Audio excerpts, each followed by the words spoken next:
दोस्तों, क्या आप तैयार हैं एक ऐसी कहानी के लिए जो सिर्फ होश ही नहीं, आपकी नींद भी उड़ा देगी। खूनी फ्रीकी फ्राइडे, जहां हर कहानी के पीछे छुपा है एक खौफनाक राज। लाइक करें, सब्सक्राइब करें और संभाल के, क्योंकि डर अब सिर्फ देखने वाला नहीं, महसूस होने वाला है। मुंबई शहर तेज है, बेतहाशा भागता हुआ, लेकिन इस भागती भीड़ के पीछे कुछ पुरानी इमारतें अब भी है, जो अपनी दीवारों में वक्त को कैद किए बैठी है। इन्हीं में से एक है एक पुराना सा फ्लैट जो हाल ही में बेहद सस्ते किराए पर लिस्ट हुआ था। बाजार के दामों से आधे में, एक अच्छा इलाका, पास में लोकल ट्रेन स्टेशन, और फिर भी कोई उसे लेने नहीं आ रहा था। पर हर कोई इतना संदेहशील नहीं होता।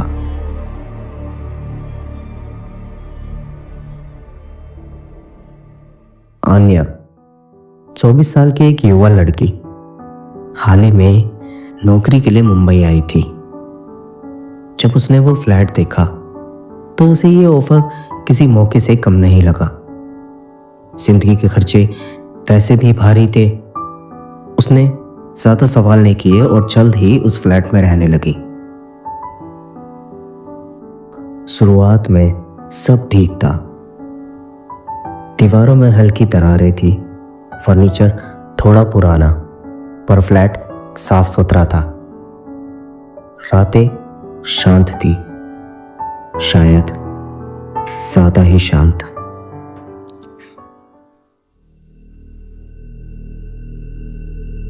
कुछ ही दिनों में आन्या ने नोटिस किया, रात के वक्त जब खिड़कियां बंद होती थी, तब भी एक ठंडी हवा कमरे में घूमती रहती थी।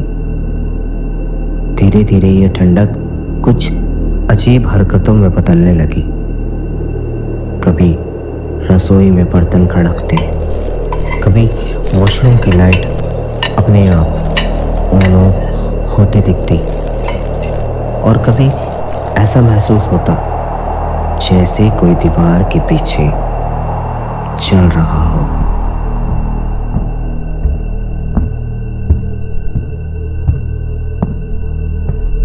एक रात जब सब कुछ असामान्य रूप से शांत था, आन्या की नींद अचानक खुल गई। कमरे में आधा अंधेरा था, बस टेबल लैंप की हल्की रोशनी थी।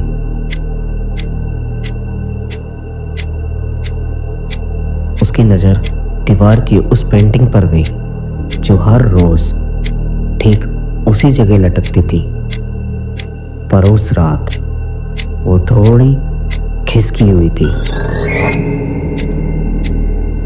उसके पीछे एक छोटा सा गोल छेद था, जैसे किसी ने उंगली से प्लास्टर कुरेद दिया हो। आन्या की सांसें धीमी हो गई। उसने ध्यान से देखा। छेद के भीतर से हल्की हवा निकल रही थी, लेकिन यह हवा ठंडी नहीं थी, सांस जैसी थी।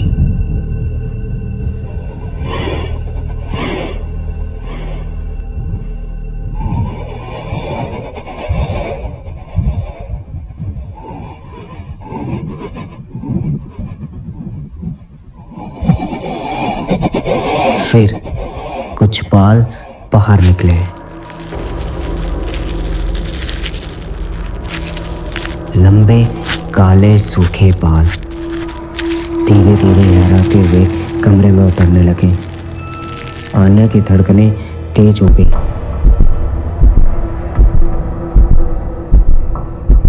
वो बोलना चाहती थी, पर गला सूख चुका था। छेद के भीतर कुछ और था। अब एक आंख दिख रही थी,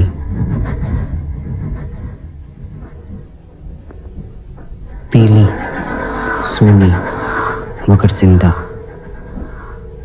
वो आंख कमरे को देख रही थी, धीरे धीरे दाएं बाएं घूमती हुई, जैसे किसी को ढूंढ रही हो। कुछ पल बाद बाल और आंख वापस छेद में समा गए। कमरा फिर से वैसे ही था, लेकिन आन्या नहीं।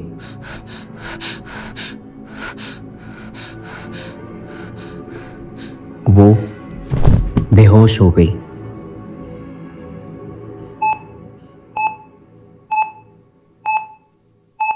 अगली सुबह अस्पताल में डॉक्टर ने इसे तनाव का असर कहा, पर आन्या जानती थी ये कोई भ्रम नहीं था। उसने जो देखा था वो असली था।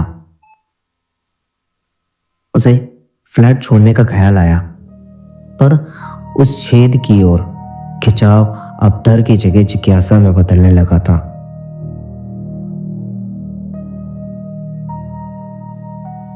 एक रात आन्या ने टेबल लैंप उठाया, धीरे से दीवार की पेंटिंग हटाई और छेद के भीतर झांकने लगी। रोशनी जैसे ही अंदर गई, फिर वही आग दिखाई दी, लेकिन इस बार उसकी पुतलियों में गुस्सा था। छेद से एक हाथ बाहर आया, लंबी हड्डियों जैसी उंगलियां, सांवली सूखी चमड़ी। वो हाथ उसकी तरफ बढ़ा, लेकिन तभी टेबल लैंप नीचे गिर गया और कमरा फिर अंधेरे में डूब गया। अब कोई उसे छू रहा था। एक ठंडा हाथ धीरे धीरे उसके पीठ पर सरक रहा था। उसे कुछ महसूस हो रहा था, जैसे कोई उसकी सांसों के पास है, बहुत पास।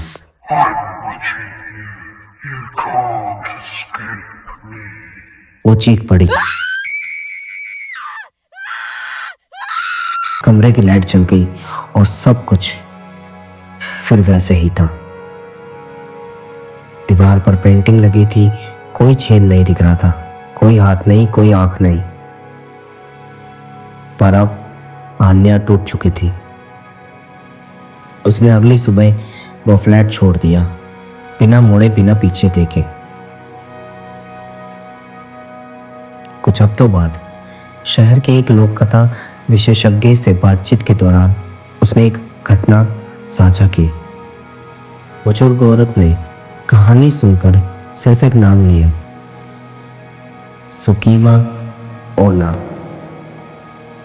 उसने बताया, जापान की पुरानी मान्यताओं के अनुसार सुकीमा ओना एक भटकती आत्मा होती है। वो उन दरारों में रहती है जो दीवारों, दरवाजों, अलमारियों या पेंटिंग्स के पीछे होती है।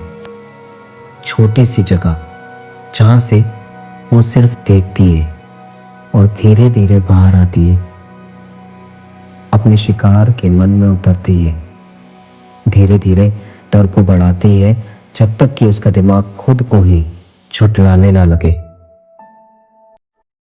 उसने बताया, ऐसी आत्माएं वही होती हैं जिनकी मौत अधूरी हो, जिन्हें ना तो विदाई मिली हो ना शांति। कुछ खोजबीन के बाद पता चला, उसी फ्लैट में वर्षों पहले एक औरत की रहस्यमय मौत हुई थी। पड़ोसियों ने शिकायत की थी, अजीब आवाजें, दीवारों से आते रोने की ध्वनि। पर पुलिस कुछ नहीं साबित कर सकी। अब शायद वो औरत उस दीवार में ही कैद हो गई थी, एक छेद के पीछे, हमेशा देखती हुई, किसी नए किराएदार का इंतजार करती हुई। कहते हैं वो जब भी बाहर आती है, वो सिर्फ देखती नहीं, साथ ले जाती है। सुकीमा ओना की कहानी कोई कल्पना नहीं, वो उन सच्चाइयों में से एक है जो छिपी रहती है दीवारों की दरारों में। तो अगली बार जब आप किसी पुराने फ्लैट में जाए, दीवार पर टंगी हर पेंटिंग के पीछे जरूर देखें, कोई छेद तो नहीं, शायद कोई आंख आपको देख रही हो।